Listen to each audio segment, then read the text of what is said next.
Hey there, Teddy Rumpskin here, your Sega Genesis geek, and today we're going to be talking about Japanese video game systems that never came over here to the States, you know. For whatever reason, they just didn't release them over here, you know what I'm saying? In fact, we're doing the top 10 Japanese video game consoles that were never released in America. Yeah, so let's not waste any time, let's get straight to it with number 10, the Wonder Swan. Yeah, Wonder Swan is actually developed by Bandai, who you might have heard of these guys, a Japanese toy company that makes like Power Rangers and all kinds of shit. Very big Japanese toy company, and they wanted to get into the video game market, and so they made this, the Wonder Swan, which is a handheld video game system similar to the Game Boy.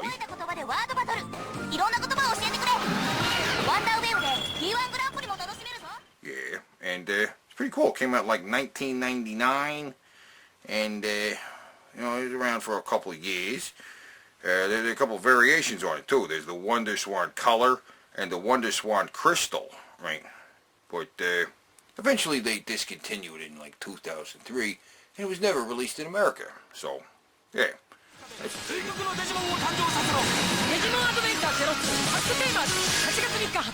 Wonder Swan! Number 9 is the Nintendo Color TV Game 6. Yeah, this is a really old one. This one came out in like 1977.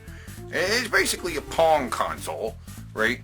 But it's a Nintendo Pong console. And the reason it's called a Color TV Game 6 is because it has like 6 variations of Pong on there, you know?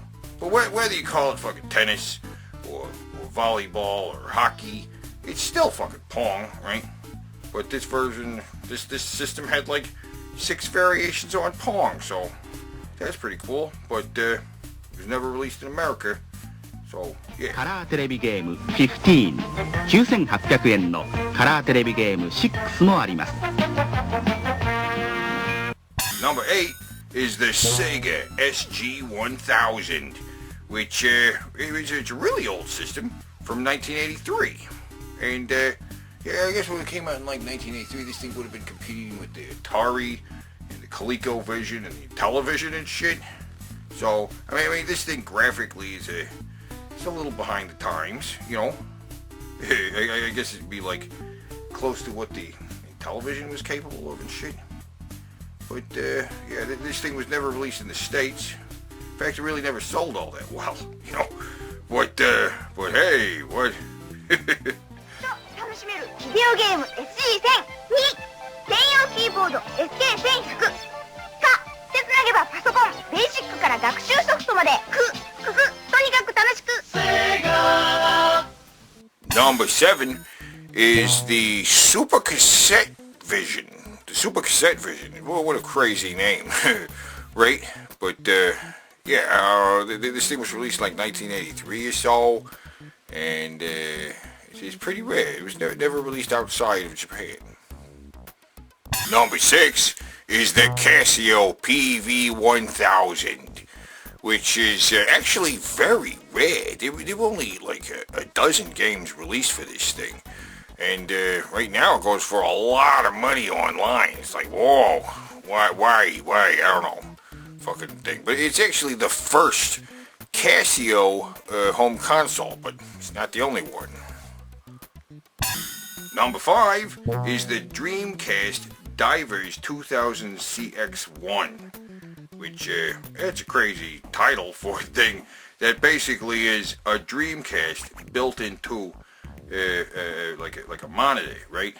It's this big round crazy thing. It kind of looks like an iMac from back in those days. You know what I'm saying? Yeah, it even had a keyboard, right? And the Dreamcast was designed with internet capabilities, so you could use this thing to get online, right? And it had a keyboard, so I guess you could chat with people and stuff. But the price tag for this is kind of ridiculous. Man, no, I'm serious. This thing sold for almost $5,000. $5,000. Why? Number 4 is the Casio Loopy. Yeah, the fucking Casio Loopy, made by Casio. It was released in like 1995 in Japan. And this console is kind of unique because it was specifically marketed for girls, right? So rather than having like shooting games and racing games, it had like shopping games and dating games and stuff like that. But it really didn't sell very well, you know. Don't really know why, but I mean, it was actually supposed to hit the worldwide market in 1996, but that never fucking happened. I'm not really sure exactly why, but yeah, I don't know. Video game system marketed specifically to girls. I mean, look at the packaging, little hearts on it, and man, that looks fucking stupid. ストーリーを作れてシールにできちゃう。ほらお見事。ルーピーで遊ぼう。リトルロマンスパソコンコレクションもね。 Number 3 is the Playdia, right? The Playdia, which is actually another system made by Bandai. You know, they really wanted to get into the video game market, you know. They tried a couple times. And this one was actually released in 1994, right? And it looks like a pretty decent video game system. But the problem is, it was actually designed to be like educational, right? And it did play games off a CD-ROM drive. But the idea that it was like an educational system for really young kids just made it really unappealing as a video game machine, you know? People want to play games. They don't really want to learn shit, you know? But, yeah, no. It was never released in America, so, yeah. ね、やってみよう。バンダイからプレイディアだよ。 Number 2 is the NEC PCFX.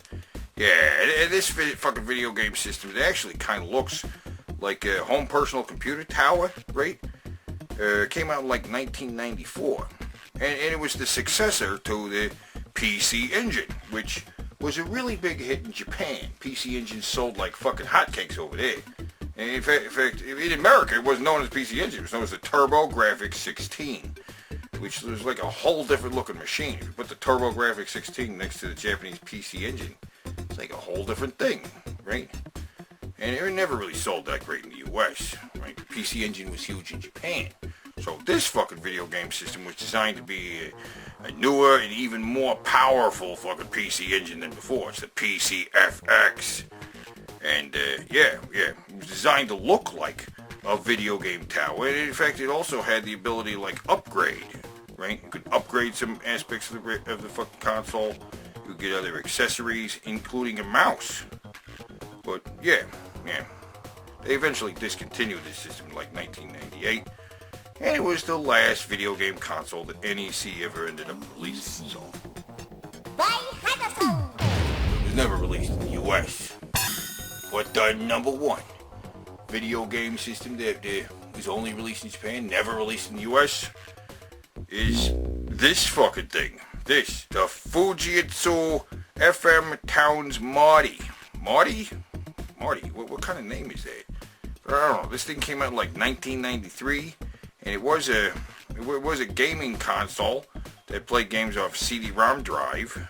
And it's very unique. Very, very weird little system right there. In fact, it played the same games from the Fujitsu FM Towns, which is actually a home personal computer, right? Called, it's called Fujitsu Towns because, I don't know, Towns? チャレンジしてみたい。もっともっと新しい私を表現したいな。Wait a minute. This is a wacky fucking system, you know. Never really did sell very well in Japan. But supposedly it had like 400 games for it, you know. Probably 400 games designed for the, you know, home personal computer that were backwards compatible to play on the FM Towns Marty. But who the fuck calls a fucking system a Marty? Marty? Like Marty McFly from Back to the Future? What? So weird. Never heard of this thing. Never heard a lot of these things, right? Now, there's a couple fucking video game consoles on the list that are really just variations of some of the video game consoles we had in America, right? But, you know, it's still interesting. It's enough on this list. It's like shit I never even fucking heard of, you know? And maybe you never heard of it either, you know? Did I teach you something you didn't know before? Did I? Well, yeah. That's what I fucking do. Hopefully. Hopefully. Or maybe you just watch the video like, fuck that, I already knew all about this shit. Shut the fuck up. Who knows? But, you know, I love hearing from you guys. Write me a comment down below. Let me know what you fucking think. And until fucking next time, keep it fucking real.